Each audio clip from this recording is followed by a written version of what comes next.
Queridos irmãos, hoje o Evangelho nos apresenta essa cena tão tocante. Jesus desceu da montanha com os discípulos e parou num lugar plano.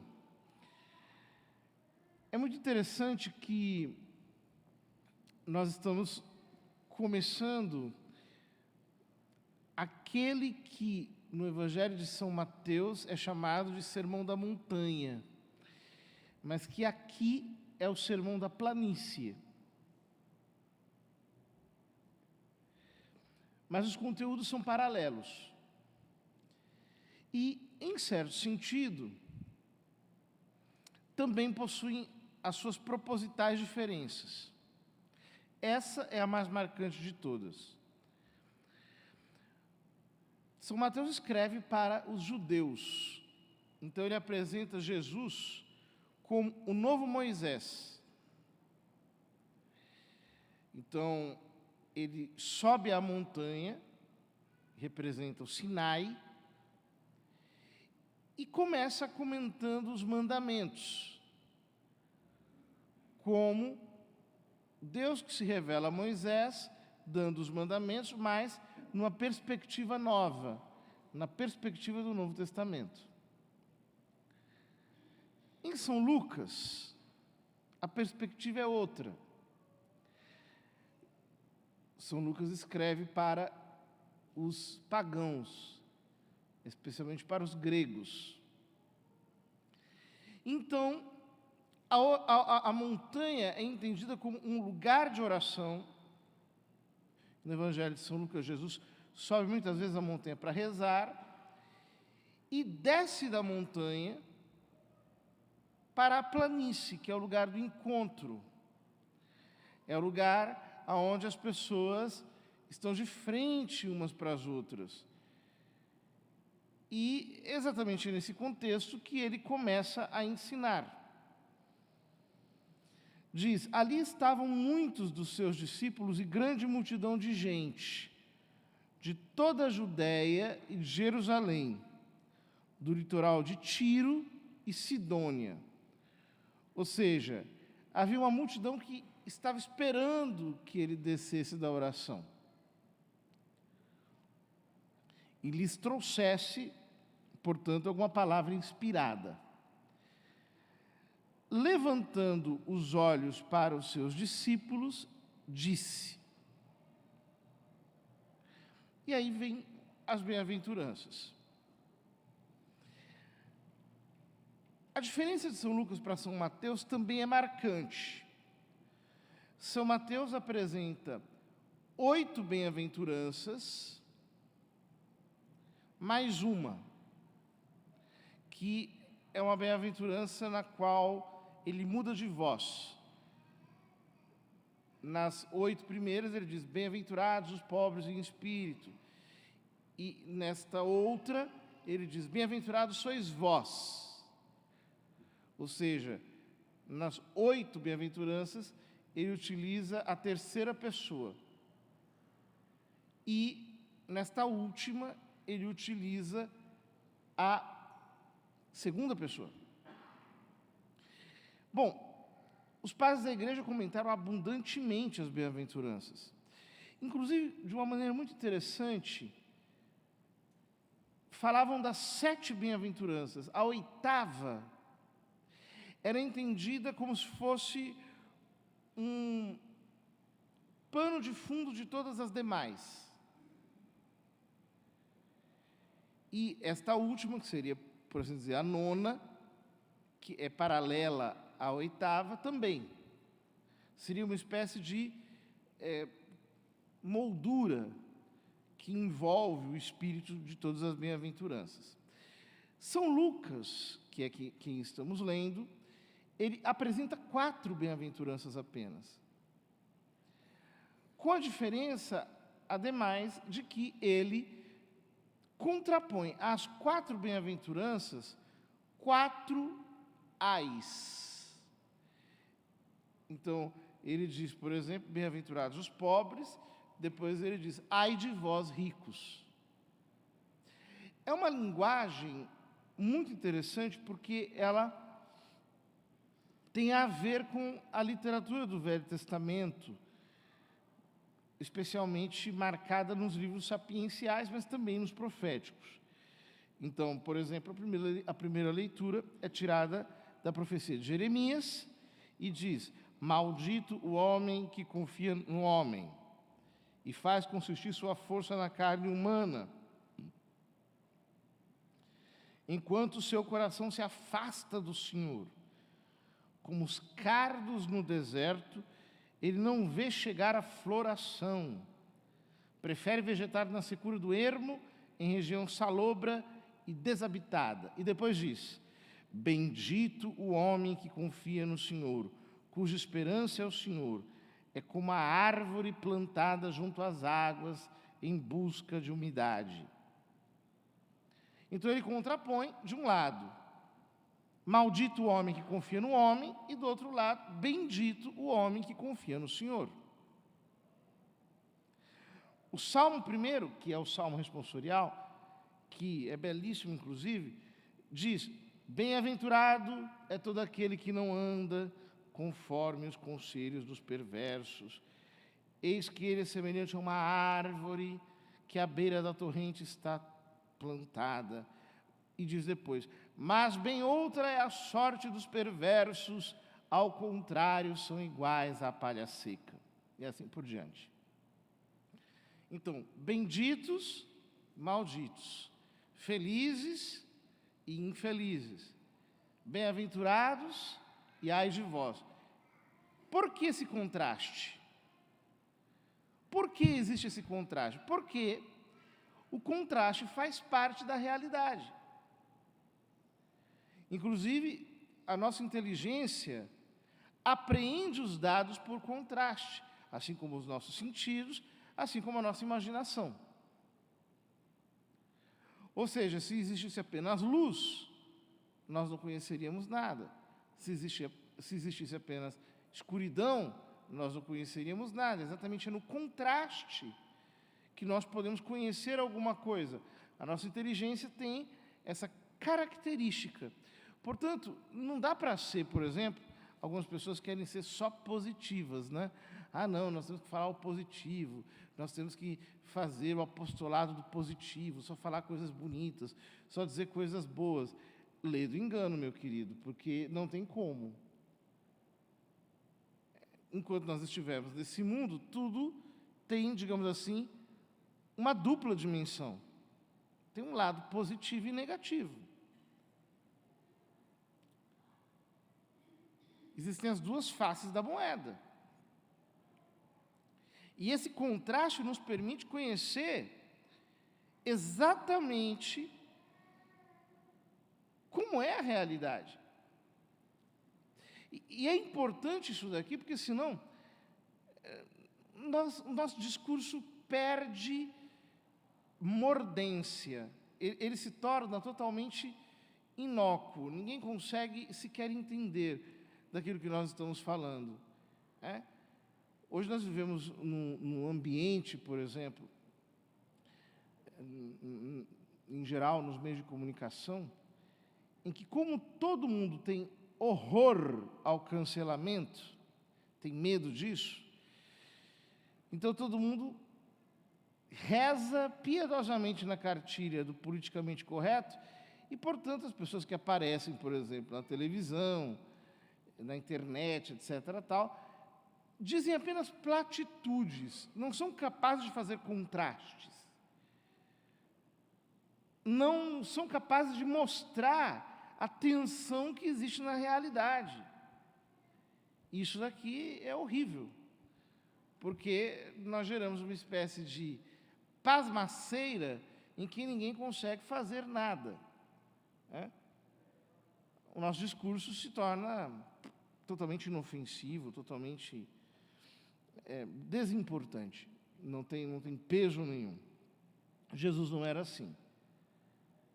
Então, nós percebemos no que Jesus diz, essa dupla dimensão que tem a sua dose, digamos assim, de provocação. ele realmente nos tira da passividade, da indiferença. Então ele diz: bem-aventurados vós os pobres, porque vosso é o reino de Deus. E depois ele diz: ai de vós ricos, porque já tendes vossa consolação.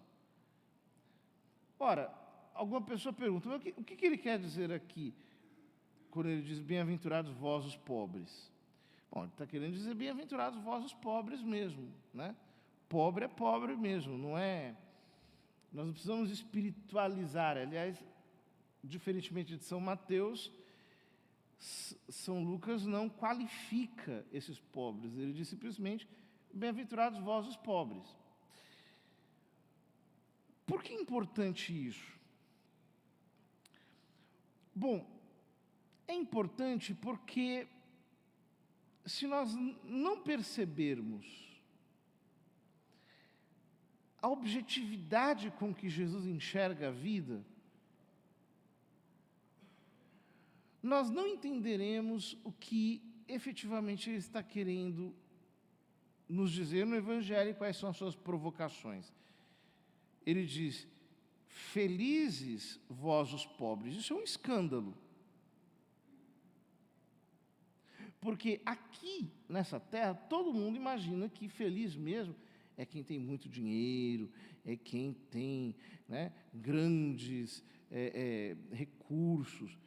Então, por exemplo, quando uma pessoa escolhe ter uma vida mais modesta, isso é um escândalo. Tem gente que surta. Né? Sei lá, né, se um filho chega para o pai, ele tem lá uma moça rica de um lado, uma moça pobre do outro lado. Aí são duas pretendentes. Aí ele diz: não, é que eu gosto da pobre. Eu não gosto da outra. Meu Deus. É um escândalo. Ainda mais no mundo de hoje, que as pessoas funcionam com critérios materialistas, né? A gente não percebe o quanto a riqueza é idiotizante mesmo.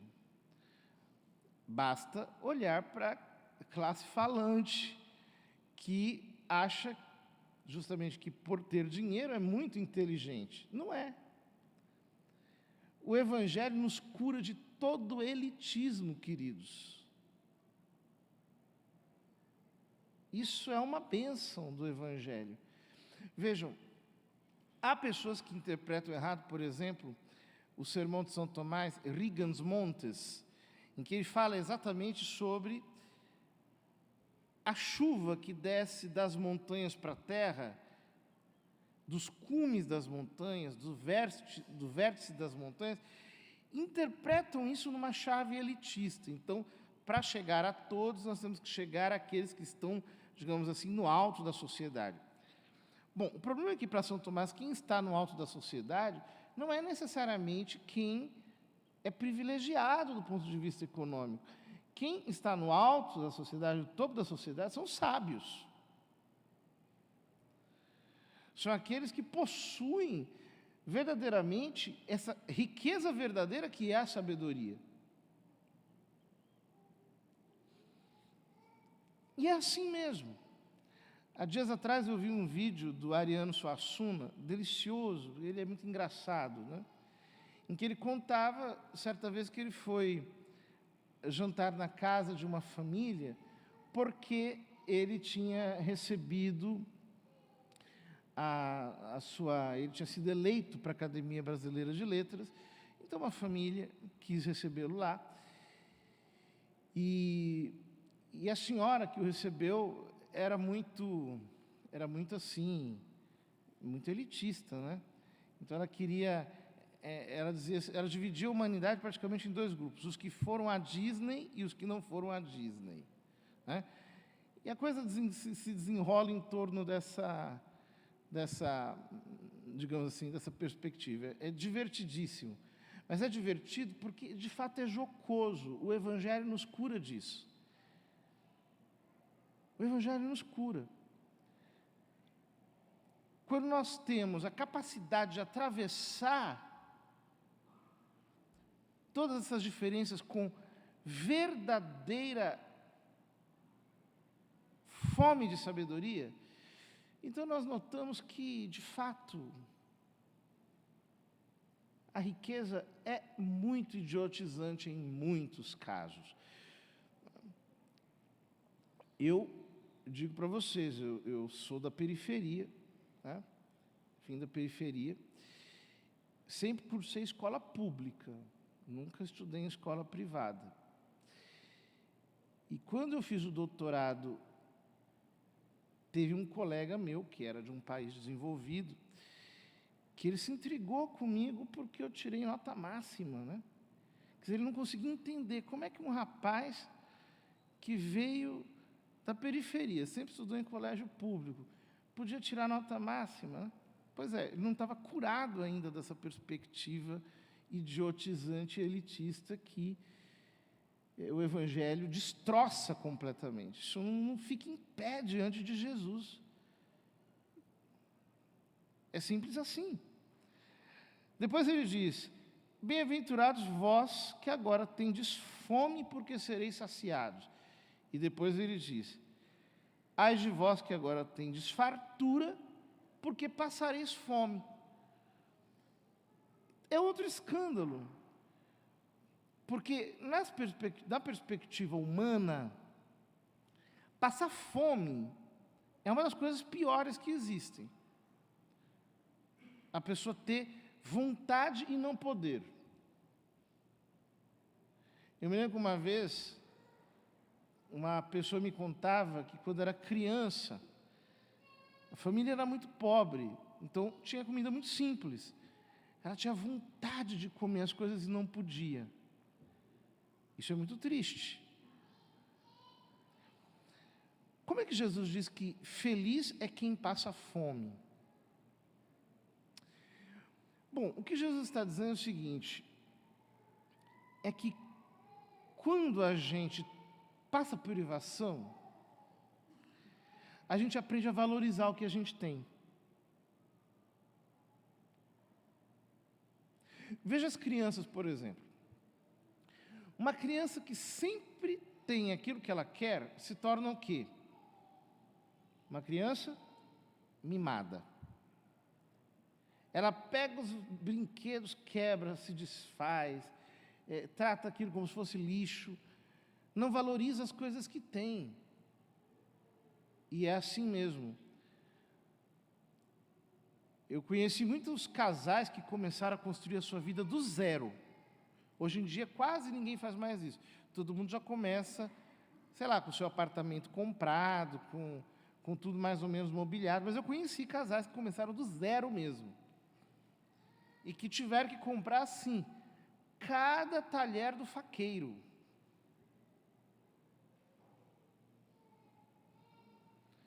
Por quê? Porque não tinham. Só que cada talher era uma conquista, tudo aquilo era valorizado, tudo aquilo era tratado como um verdadeiro bem. Ao contrário, a pessoa que tem tudo fácil, tem tudo na mão, ela não valoriza, no fundo ela não tem. Ela é pior do que aquele que não tem. Ela tem menos. Portanto, a posse é enganosa. Muitas vezes, quando a gente acha que tem, na verdade, a gente está sendo possuído por aquilo. A gente é que é descartável.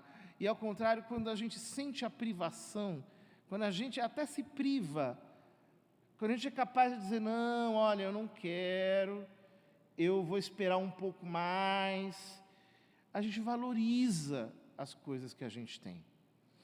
Depois Jesus diz, bem-aventurados vós que agora chorais, porque havereis de rir.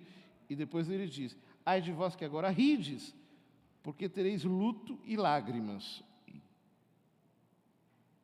O que Jesus está dizendo é o seguinte, existe uma alegria, que é a alegria tola.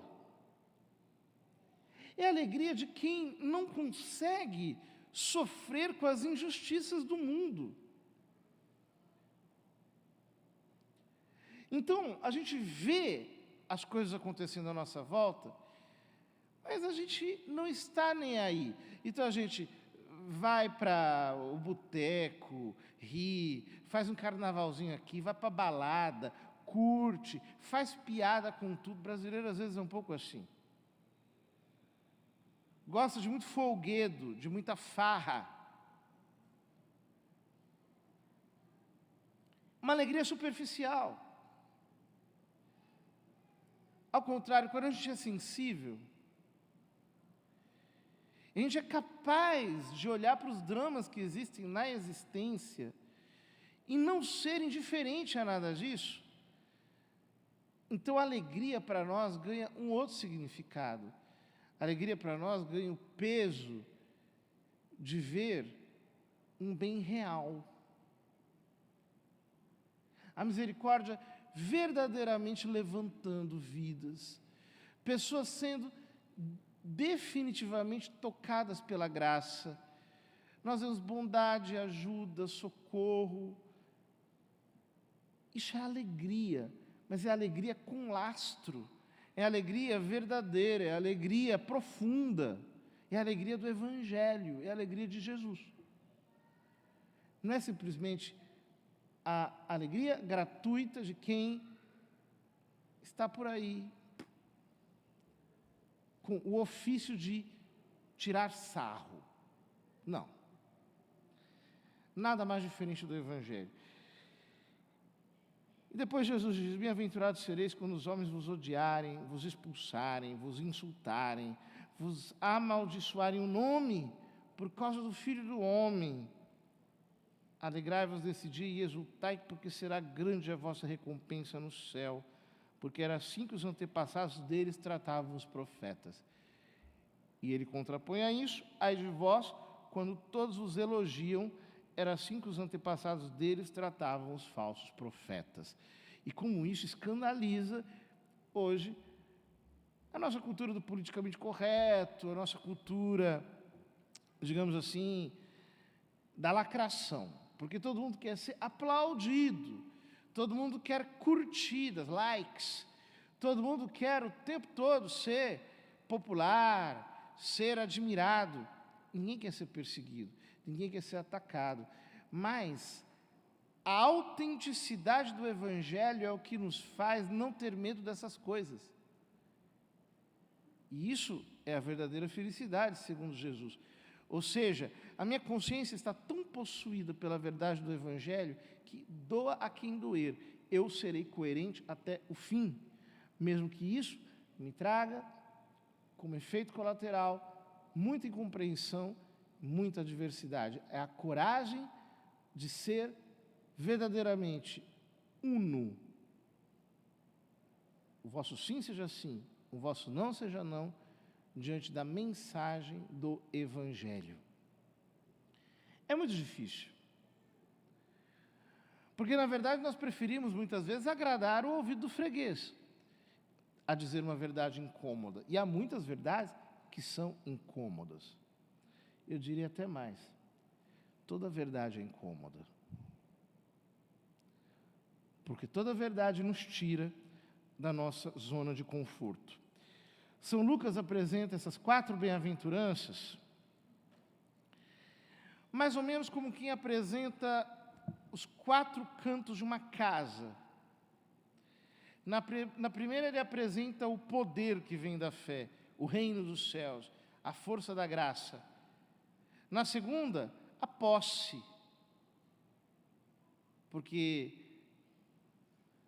aqueles que têm fome obterão, serão saciados.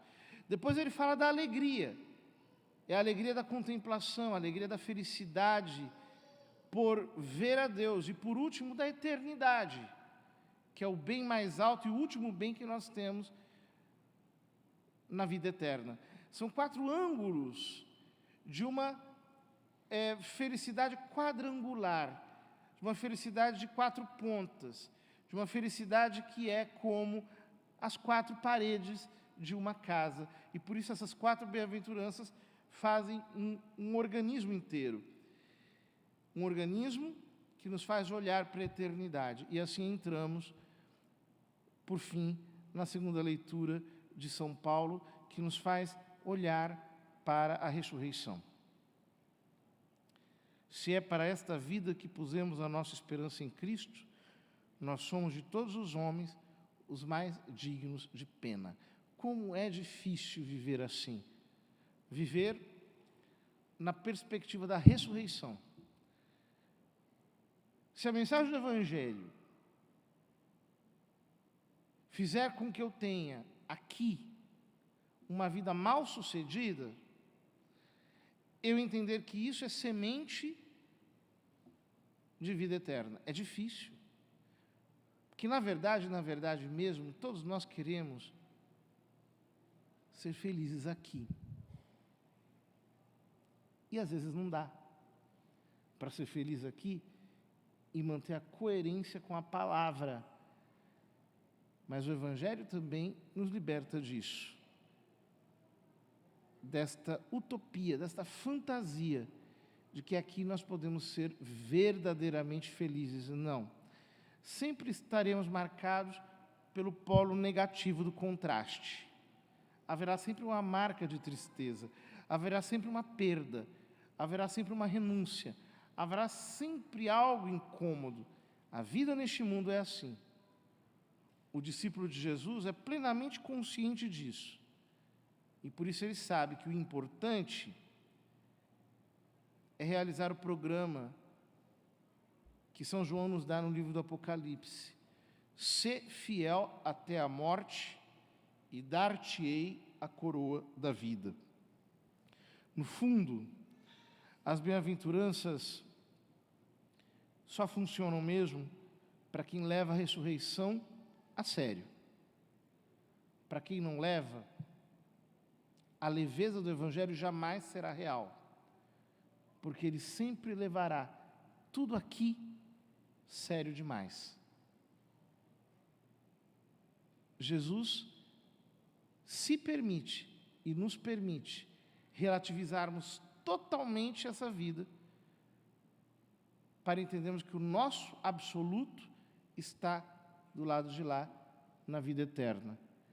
Que Deus nos ajude, queridos irmãos.